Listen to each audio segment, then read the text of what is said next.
You wanted the best. You've got the best podcast. The hottest podcast in the world. The Chris Voss Show, the preeminent podcast with guests so smart you may experience serious brain bleed. The CEOs, authors, thought leaders, visionaries, and motivators. Get ready. Strap yourself in. Keep your hands, arms, and legs inside the vehicle at all times, because you're about to go on a monster education roller coaster with your brain. Now, here's your host, Chris Voss. Hi, folks. It's Voss here from thechrisvossshow.com, thechrisvossshow.com. Welcome to the big show, my family and friends. For 15 years, 3 to 4 shows a week, 10 to 15 to 20 shows a week. What is it? 2 to 3 shows a weekday, and we're doing about 4 now, and 10 to 15 a week. We're bringing you the Chris Voss Show, the billionaires, the CEOs, the Pulitzer Prize winners, the people who advise presidents, the astronauts, the brilliant authors that just come with their newest, hottest books right off the shelf. They're so hot, you can still get high off the ink. Do people still do that now? You can't do that with the Kindles, people, but you can try. And we bring the brain bleed. And of course, little old me. I'm just the dumbass that shows up on the show with a mic and tells the story. And we have all the great people that come on and share the intelligence. And we have another on today. And as always, we're going to be talking a little bit about history. You're going to learn some stuff today, people, because as we always say on the show, this is a direct Chris Voss quote. The one thing man can learn from his history is that man never learns from his history. Thereby, we go round and round, my friends. So it's important to learn history and know history. And of course, some of the most interesting people are in history.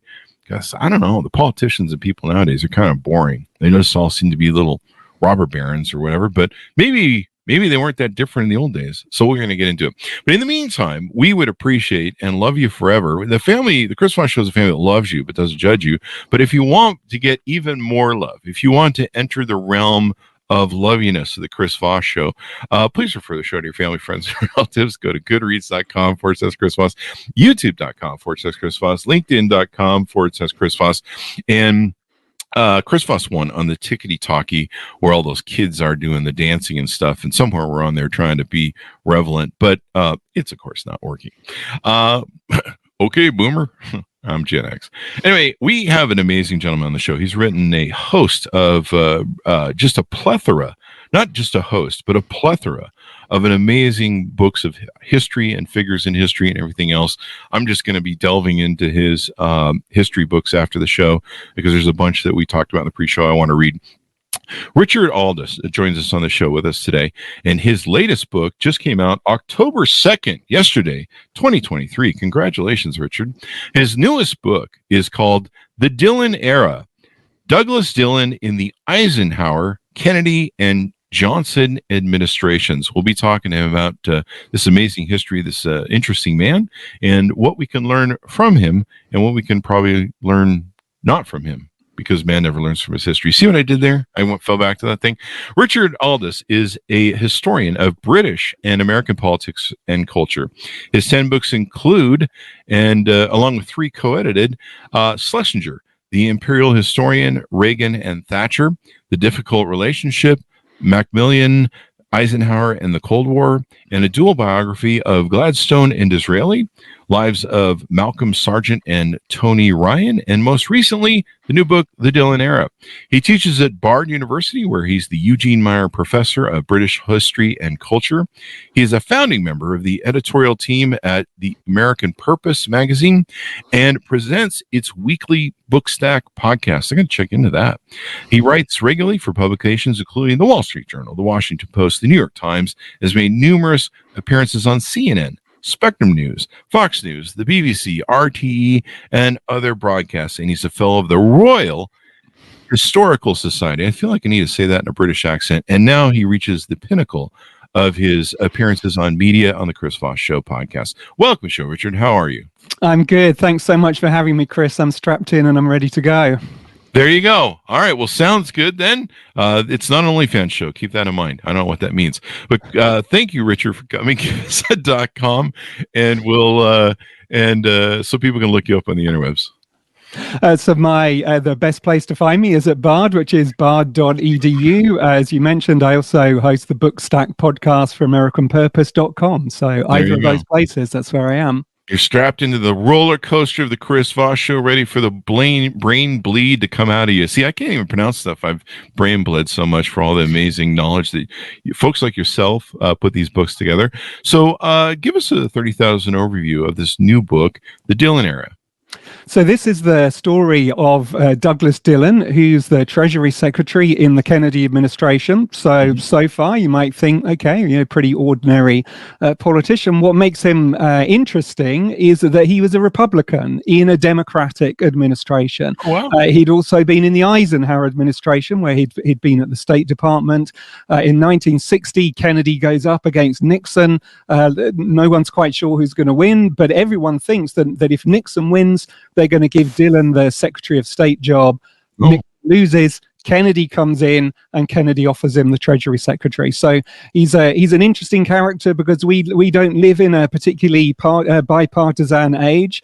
Douglas Dillon is the quintessential bipartisan politician. There you go. Works for Eisenhower, Kennedy, and Johnson. So 3 different administrations. And he's a Republican. I can't remember, was Eisenhower a Republican? I think he was, right? Yeah, so Eisenhower's a Republican, and then Kennedy's a Democrat, and Johnson's a Democrat too. So he works for one Republican administration and 2 Democratic ones. There you go. And we need people like this that work in our governments that aren't so much bipartisan, but people that just kind of keep the wheels chugging along. So who was this guy? Give us a background on who was he and how did he get positioned to be in these administrations? Yeah, so he is the son of a man called Clarence Dillon, who runs Dillon Reed, kind of on Wall Street. And Clarence Dillon is one of the 50 richest Americans, so a billionaire by today's money. And when young Douglas is growing up, it's pretty much that Clarence sees him as his banking heir, that he's going to run the firm, he's going to be on Wall Street, and that's what he does throughout the 30s and the 40s. Obviously, he, like so many of the greatest generation, he goes away and fights during the war. But then it is not enough for him being on Wall Street, that he doesn't just want to be living in this very constrained environment. He wants to do something else with his life, and that's politics. And he's very lucky because, most people, if they want to go into politics, they have to work their way up the system, climb up the ladder. But his father was a major donor to Eisenhower in 1952. He was a close friend of John Foster Dulles, who was Eisenhower's closest advisor.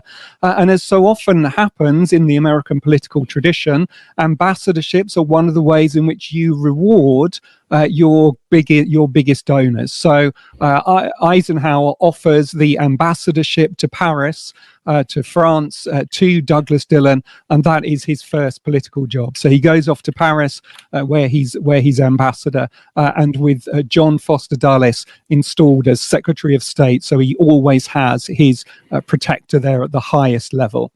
There you go. Did he come up through Wall Street in the same era that Joe Kennedy did?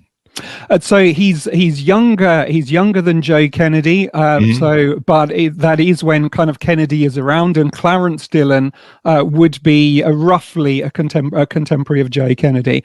The relationship that Dillon later has with John F. Kennedy, I think partly comes out of this kind of shared background that both of their fathers were millionaires. Both of their fathers were quite let's say, had quite sharp elbows. They weren't afraid to be rough when they needed to be. They were both kind of players in the financial world. But then the sons had both been to Harvard around the same time. They'd both gone into politics. So there's a lot of similarities. And it's one of the things that Jackie Kennedy said was that Dillon was the only friend that Kennedy had in his cabinet. He was the only person that the Kennedys saw socially. Wow, that's amazing. So he was a man of all sort of things. I know that in the Kennedy administration they were lambasted for being this new sort of generation of college-educated men. kind of more brainiacs, if you will. That was one of the challenges I think they were having with the Vietnam War, is they were trying to run it from a college logic brain aspect sort of thing. I don't know if that's true or not, but tell me if that's true, or if this is, he was one of that generation. This is the new sort of college people showing up in administrations. So I think that Dillon is slightly different to that group, but I think that it is it's broadly is true that David Halberstrom idea of the brightest and the best, and that these as you say, kind of to use the phrase of the time, the eggheads, academics like me, people like George Bundy, who came into the administration. He'd been Dean of Arts, I think it was, at Harvard. So these kind of characters come in. And they see how things work theoretically, but maybe they lack that kind of more human level. They tend to be technocrats, people like Robert McNamara. Dillon, I think, is different, though, because he comes from that banking tradition. And of course, the thing about Wall Street is that it doesn't really matter whether things work in theory. For them, it has to work in practice, and they are empiricists because it's all about making money. You can't say, well, I think it should be this, I think it should be that. Because if you do something for the wrong reasons, then you end up losing in the money of the time, hundreds of thousands, millions of dollars, and then you're out on your ear. So, I think Dillon brings that kind of very professional, very pragmatic view to politics. Above all, he is a pragmatist. There you go. So you've written a lot of great books. You've written about Schlesinger. We talked in the pre-show. One of my favorite first big books I read was 1,000 Days, and made me interesting in JFK. And you've written about Eisenhower, the Cold War, Reagan and Thatcher. Difficult relationship. Didn't they have a side thing going on? No, I'm just kidding. Well, that's one of the arguments of the book. The traditional way is that those two are always seen. It's like it's a political marriage. They loved each other. They never argued. That this kind of thing. And so that other book is arguing. Well, yes, they had a very close political alliance, but they disagree on almost every single issue. And so the book kind of goes through each one of them, showing where they disagree. Which is interesting because they're both so destructive, I think, a summation would be they're both so destructive to the middle class, or is that maybe true or not? I think that their relationship is really more about their foreign policy relationship. So it's about the end of the Cold War.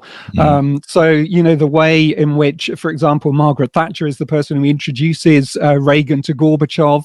She in effect vouches for Gorbachev, but then when he goes off to Reykjavik and offers the Soviets that, hey, why don't we just give up all of our nuclear weapons?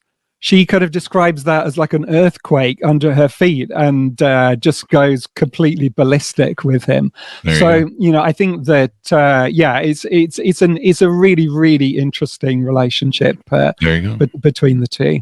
The Iron Lady coming to an OnlyFans near you. I don't know what that means. So what attracted you to the Dillon gentleman, Douglas Dillon? What was it that made you go, hey, this is something I want to write about? Yeah, so I in some ways that comes back to what you were just saying, that like you, I read 1,000 Days when I was a child. It was one of the first books really that grabbed my attention. It was up on my dad's bookcase, and at one point I kind of took it down and started reading, and I just almost couldn't stop reading it. It's just such a fabulous story. And Schlesinger is one of the people in that book, and in his diaries and in his letters, and when I was working on his biography, that he keeps talking about Dillon as this really brilliant character. And honestly, he didn't want Dillon in the first place. He tried to persuade Kennedy not to give Dillon the job as Treasury Secretary. He thought it was going to be a disaster. And yet after a year, he describes describes himself as Dillon's greatest fan. So that kind of really intrigued me because, most people, I guess, unless they remember him from the, signing the money, won't really know very much about Douglas Dillon. He's kind of receded into the, just into the wallpaper paper of that administration. So I kind of felt, why is it that at the time everyone thinks this guy is so important, a really central character? Nixon wants him at the State Department. Kennedy wants him at the Treasury. Schlesinger turns on a dime about him once he sees him in action. Why is it that this guy who was so important now just kind of seems not to be written up as part of the history? Did he turn away from the Nixon administration for being appointed? Well, all I mean is that he was. If Nixon had won in 1960, then Nixon would have appointed him. But because Nixon loses, then Kennedy comes to it. We've got to be careful not to romanticize bipartisanship. Nixon and Eisenhower were both furious when Dillon took the Treasury job from Kennedy. In the end, they agreed that he had to do it because of the American interest, but they were actually furious at him for doing it. So, sometimes, especially today, on days like today, where we've been watching what's going on in the House of Representatives with Kevin McCarthy and so on, that we sometimes look back and we romanticize the past. There were political rivalries in those days too. There you go. And for context, people who watch our videos 10 to 15 years from now, Kevin McCarthy was just removed from the Speaker of the House. In fact, he's the first. He just made history as the first House Speaker has been removed. Yes, and it's an unprecedented act. An interesting spectacle on leadership and politics. When you want something so bad just to be Speaker, so you can put your name in the history books, that you're willing to sell your soul for anything and anything just to get the position, here's what you get. You made history, buddy. Good job. And it is interestingly, it is one of the things actually about Douglas Dillon that kind of in some ways gives him a kind of a power because, as the son of one of the richest men in the United States, and with this kind of Wall Street to fall back on, it meant that he could always speak truth to power. That, there are occasions when he's in Paris, he writes a memo that says, Eisenhower needs to step up. He speaks quite harshly to Kennedy and to Johnson, because he always knows if you don't like it, that's absolutely fine. I can go back to Wall Street. So he's not one of those. He's not a professional politician in that way. He's not someone who's always worrying about the next job. You can say what you like about the fact that the money doesn't matter to him, but in that instance, it's something that means that he's always able to maintain his integrity. I think this is interesting. In 1965, when he left office, the Washington Post, the WAPO, recognized Dillon as by far the best Secretary of the Treasury of the post-war period. You don't see a lot of endorsements like that from the WAPO these days. I think they try and stay more down the middle. No, it's an incredible record that he had. It was the longest peacetime boom in American history at that phase. You've got industrial production, personal income, all of these kind of markers of the economy are at all-time highs. Unemployment is an all-time low. Employment is an all-time high. So in all of these regards, and he brings the marginal rate of tax down from, now just wait for it, Chris. I'm just need to prepare you for this. So he brings it down from 91%, 91% down to 70. So, that's the kind of impact that he's having, and that's part of his legacy as Treasury Secretary. It's hard to believe now that the marginal rate of tax could be 91%. There you go. Now, was that for the highest earning people? So, well, the marginal is what you pay on every dollar beyond the kind of the highest rate. But below that, he's also bringing down rates. All of the bands are brought down. So there's an equity and equality about it in the way that he does it. Maybe that's one of the reasons we felt that was such a good economic era. I think there's a lot of different reasons that mix into that. There was the saved up money from boys who came home from World War II, and the college program, the housing program, and Levittown, and how we mapped out America after that. And it was like there was a lot of money that got poured into the people that saved up during the war that kind of caused that whole white picket fence, dual car garage sort of era that everyone thinks was so wonderful, but it was such a blip on the screen. It probably wasn't.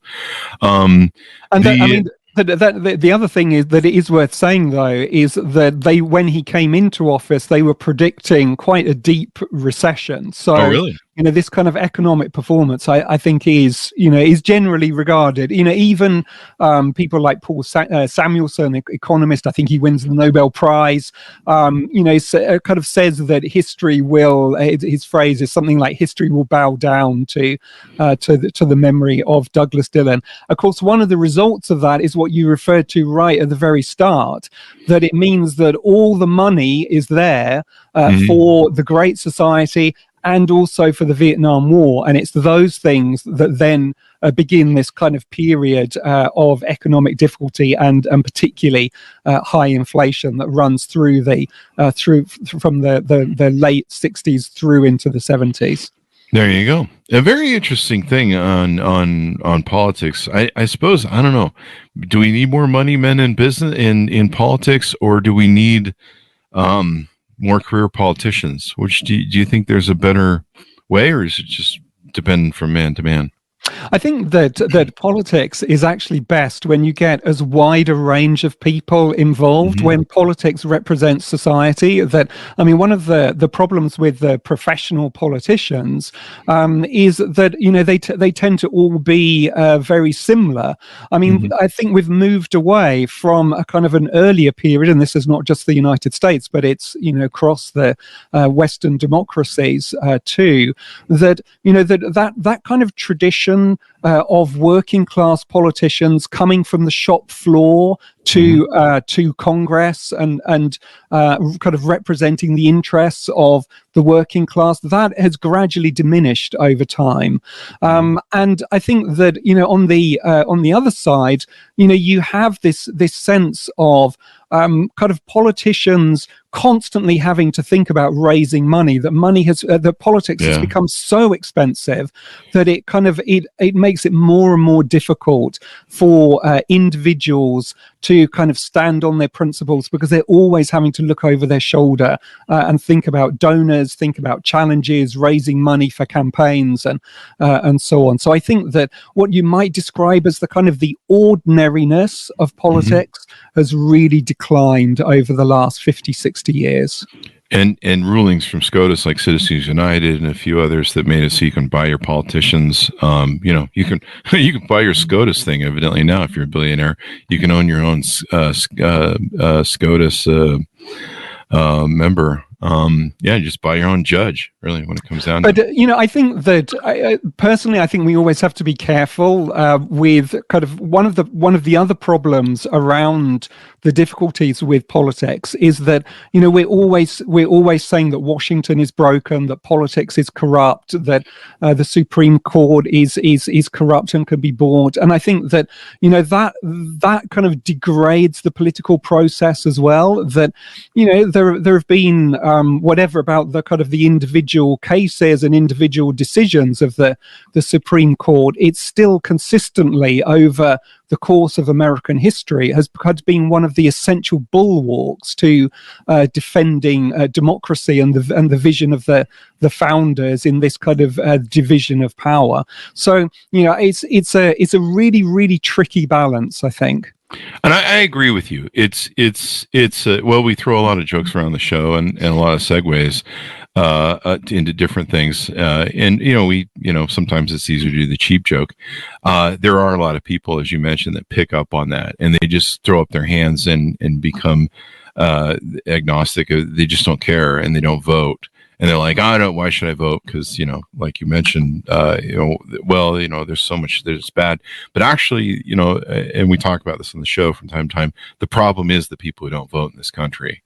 And they don't give a damn. And that is the problem, because the people who end up giving a damn, voting and running this country are the people that, sometimes aren't the best people. And we need everybody in this democracy to take care of it, because it's fragile, and everybody needs to vote, and everyone needs to care, and everyone needs to be involved. I'm a big believer that you get the government that you vote or don't vote for. Even if you don't vote, you have made a choice. And you made a choice for some of the worst people to get into power, because then it's now just up to the parties instead of the average middle America sort of person. So those are my thoughts on it. You get the government you vote for. So if you don't like the people, maybe you should go look in the fucking mirror. I don't know. What do you think? Yeah, and on that question of people not voting, that so sometimes sure, people don't maybe don't vote because they can't be bothered, but a lot of people don't vote because they don't feel any connection with politics, that they feel disenfranchised by the political process. That there is, as I say this as an outsider, as a newcomer to the country since 2010, that there is no country like the United States which discusses its politics more, that takes a pride in its politics, kind of endlessly discusses the political process. Really? And I yeah, absolutely. That we're already talking about the 2024 presidential election. It's more than a year away. In the UK, which is a very mature and successful democracy, we usually complain about an election campaign that takes 6 or 7 weeks. That's right. You guys are shorter in your time. Yeah, so there's a sense in which kind of Americans are really invested in their democracy. So it's about trying to find a way to take that fascination with politics, that real commitment, but reconnecting with people so that they feel that they have that connection with the political process, with what's going on in Washington. And that's one of the reasons why I wrote the book about Dillon, was because partly I'm fascinated by this earlier era where there is just more general appreciation and understanding of the political system, where people are able to work across the aisle, where they are a bit more pragmatic about things, where it's quite possible for a politician from one party to work in the government of another party. There are currently no Republicans in Joe Biden's administration. When Donald Trump was president, there were no Democrats in his cabinet. Mike Flynn, the short-lived national security advisor, was the only high-profile Democrat in that administration. So we've moved away from a time where people can work together, can draw ideas from the other side, where they might think that the people on the other side of the aisle are not necessarily their enemy, they're just their opponent. There you go. Yeah, I always thought that, maybe I watched the House of Lords too much with you guys arguing over there. It's fun to watch the debates in there, and some of the slings that you guys throw at each other in the House of Lords. And so it's kind of fun to watch that politics over there. And I always assume you guys, from watching the House, that I'm like, wow, this their parliament, wow, they must throw around a lot of politics. But I forgot you guys do have a shorter run, as do a lot of other countries, for running for office. I wonder why this is so long. Is it because we're such a huge country and it takes so long to tour around and kiss the babies and shake hands, or are we just I don't know, just obsessed with ourselves because we're Americans?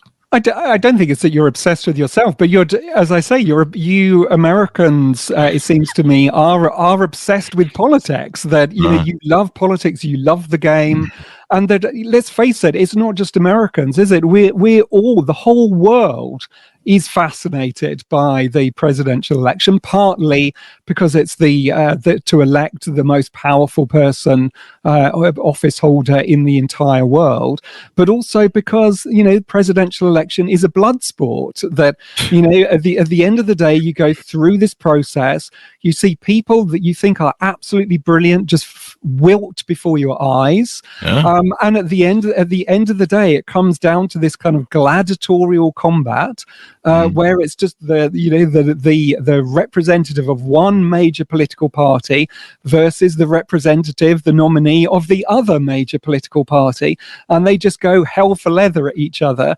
and it just makes for a fantastic vision. But as I say, the United States, for all the faults of its politics, is one of the most stable political and successful political systems in the world. So, something is working, even when things are not working. Something is working.